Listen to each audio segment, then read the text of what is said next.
Hi, my name is Matthew Jester. I'm just going to be demystifying some myths around hypnosis for you. So, I have a certificate of completion here just showing that I'm competent in the field of hypnosis.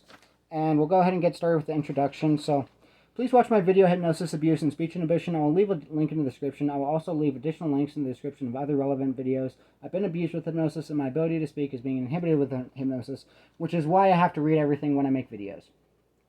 If you notice me stuttering, speaking slowly, being unable to speak clearly, or any other difficulty speaking, I explain how this is being done to me in my video, Hypnosis, Abuse, and Speech Inhibition.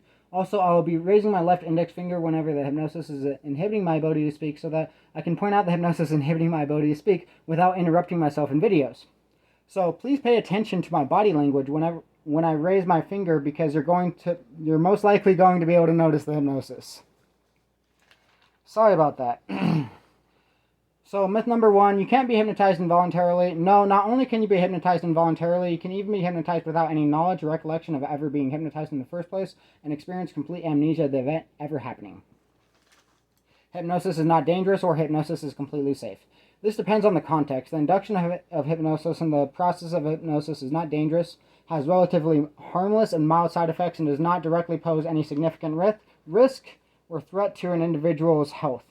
The most common side effects of hypnosis include headache, drowsiness, dizziness, and anxiety, and the creation of false memories. Amnesia can develop as a result of hypnosis, but amnesia can usually be prevented or is induced intentionally based on the hypnotist's instructions. For example, the hypnotist saying you will remember everything or you will not remember everything. In less common circumstances, even if hypnosis is being used ethically, hypnosis can cause abreactions or severe adverse reactions, which are most commonly adverse emotional reactions and or a result of previous psychological trauma.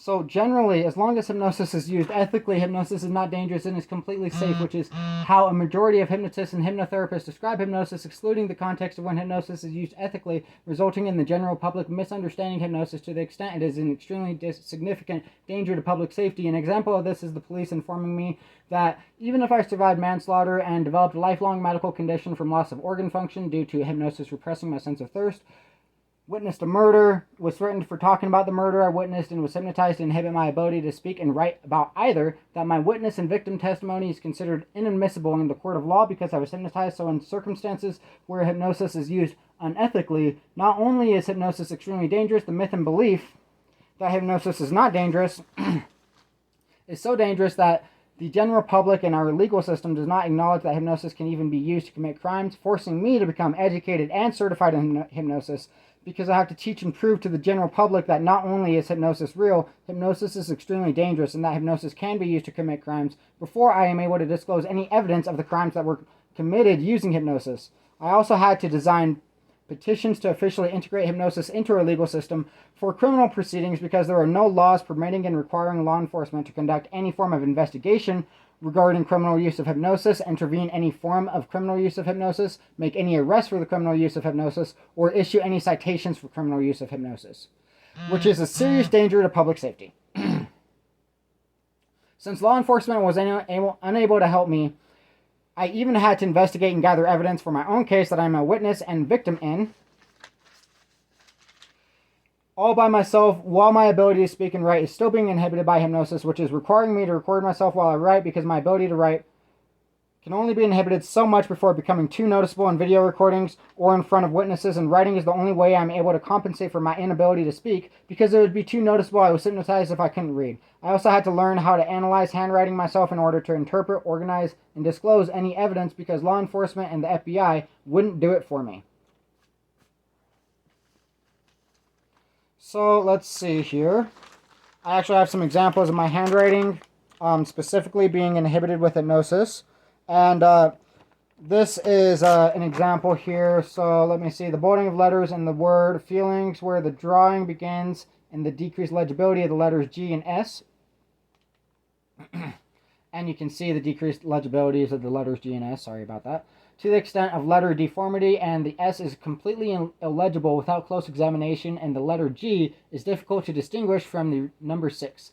This decreased resistance to drawing as a distraction, because it was already difficult to read. And then this one has much more evidence in it, and it is also much more relevant to a specific crime. I luckily at least still have a couple of these pictures left. The letter R in the word murder is bold, distracting attention from the word murder. The letter C in conceal in the beginning is also bold, drawing any attention away from the word murder that isn't already drawn away by the letter R in bold. Let's see, there are further distractions in the drawing as a whole.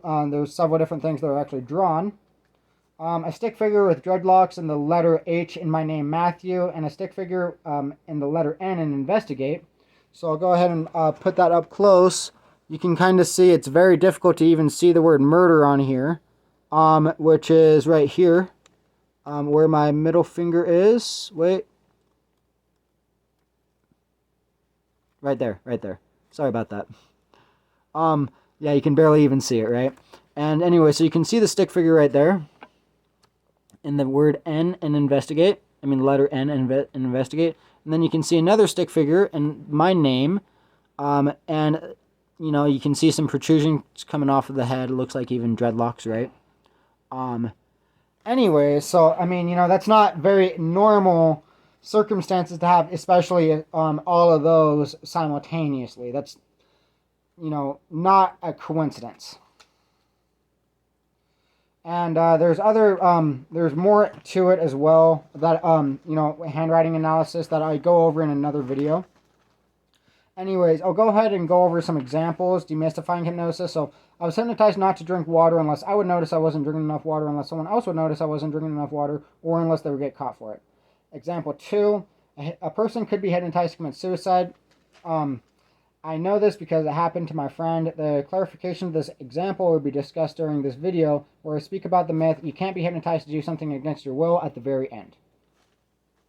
Example 3, I will be posting a link to a video of an ABC News story of a lawyer being caught and arrested on camera of sexually abusing clients. And I'll go ahead and clarify that ABC News story as well, but I will also post a link to an article from the Human Givens Institute on the uses and abuses of hypnosis. The Human Givens Institute is an educational institute in the United Kingdom. And the ABC News story. In the video of the ABC News story, the lawyer is seen walking the client through what he had told her was a breathing exercise. He then snaps his fingers, walks her over to his couch, and begins telling her, "Your body is a vessel of pleasure," and then the police walk in and arrest him. So, I mean, I'll go ahead and make sure to post a link in there for you to be able to see that. And then we're on to the last myth here. So, you can't be hypnotized to do something against your will. This depends on the post-hypnotic suggestion or hypnotic command, and it depends on the person. There are two different concepts in hypnosis known as heteroaction and homoaction. Heteroaction is increasing the chance of eliciting a successful response to a new or different suggestion after already successfully responding to a singular suggestion. Homoaction is eliciting a more powerful response to the same suggestion after repetition of the suggestion. An example with heteroaction is that if a person responds successfully to a suggestion of feeling a sensation of warmth, for example, they will be more likely to respond successfully to feeling a sensation of cold. Homoaction is increasing the intensity of a response to a suggestion with repetition, such as increasing the sensation of cold more and more with repetition. An example... sorry, that was a little bit repetitive, but an example for the general concept is that I was able to reject any suggestions to shoplift or lie, but I was not able to reject the suggestion for my hand to cramp uncontrollably while writing the word murder in a witness statement that I was writing. There is also the aspect of utilizing operant conditioning, which involves using positive reinforcement like reward to promote behavior and negative reinforcement like punishment to deter behavior, which typically tremendously influences behavior but does not entirely abolish free will. On the other side of this concept, the individual oftentimes has no control or free will over post-hypnotic suggestions or commands, over certain post-hypnotic suggestions or commands. Sorry about that. For example, if someone like myself was hypnotized to feel pain to deter recording a video, then I would still have the ability and free will to record a video regardless, although I would have no control over the sensation of pain I was hypnotized to feel recording the video, as well as, you know, for example, miscellaneous post-hypnotic suggestions such as stuttering, inability to speak, memory repression, or amnesia. Those are all also involuntary. And to clarify, yes, it is possible to commit murder with hypnosis. By hypnotizing someone to commit suicide, a skilled hypnotist could easily differentiate the methods that would most likely be successful or unsuccessful, so it is in interest of public safety to educate and inform the public with a basic understanding. A direct suggestion or command to commit suicide is likely to be resisted and unsuccessful. If the victim is not consciously aware of the attempt, it will increase the chance of success, which can easily be accomplished through hypnotic amnesia, a series of involuntary and subtle suggestions or commands that control thoughts, feelings, restrict creativity, decrease performance, decrease socialization, influence negative behaviors, deter positive behaviors, and other similar suggestions or commands would be used to gradually induce suicidal ideations in a victim. The murder case I'm specifically referencing involved a mentally ill victim who exhibited symptoms of paranoia before his disappearance and death. His name was McKay Cody James. I will go ahead and include some more videos later, also presenting and disclosing more evidence and presenting more information just on the subjects in general. So I want to thank you for your time and thanks for watching the video. Hope you have a great night.